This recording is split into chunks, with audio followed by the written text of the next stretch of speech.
Your first failure is your failure ever to do a good first night due to crippling stage fright. And this fascinated me because that must be so incredibly stressful, and yet you kept on doing it. So, can I start by asking what the experience of stage fright is like? Can you describe it to us? What happens? It's really dreadful, actually. It's really, really dreadful. And there aren't many actors who haven't gone through periods when they've had it. I mean, Laurence Olivier, famously, when he was doing Othello, got the cast together and said, nobody looked me in the face in the show. Imagine how difficult that was, because he was so nervous. He couldn't contact. He just had to concentrate and get through it. And you have this awful thing. I mean, I have to say, it really is quite scary to stand in the wings of a show. You don't have any tools, except there's a lot of words in your head, and you hope to God they're going to come out in the right order. So it is quite scary. I mean, when I was doing first nights, I would spend all the day vomiting and just absolutely out of my mind with fear.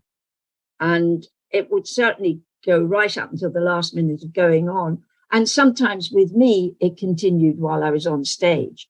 Now, a lot of people get stage fright, but once they get on stage, they're okay.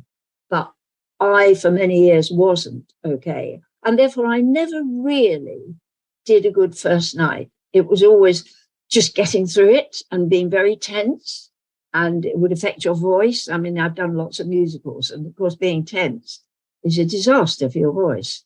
So I don't know why I chose this profession, quite honestly, because it was years of terror. A very well-known actress friend of mine came to me recently who was going through a terrifying period of stage fright and asked me how I got through it. And the thing that changed it for me, strangely enough, was hypnotism. And I still, if I have a big event to go to, I go to a hypnotist just to say, what they do is try to replace the negative thoughts with positive ones. To say, everybody is waiting to see you. They're really wanting you to be wonderful. Instead of what you think is, God, they're going to hate me. The critics are going to loathe me. I'm going to get terrible notice. I'm going to dry. I'm going to forget the lines. I won't remember that bit of business.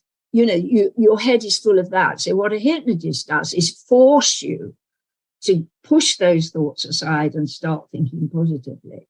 But unfortunately, it was quite some time before I learned that.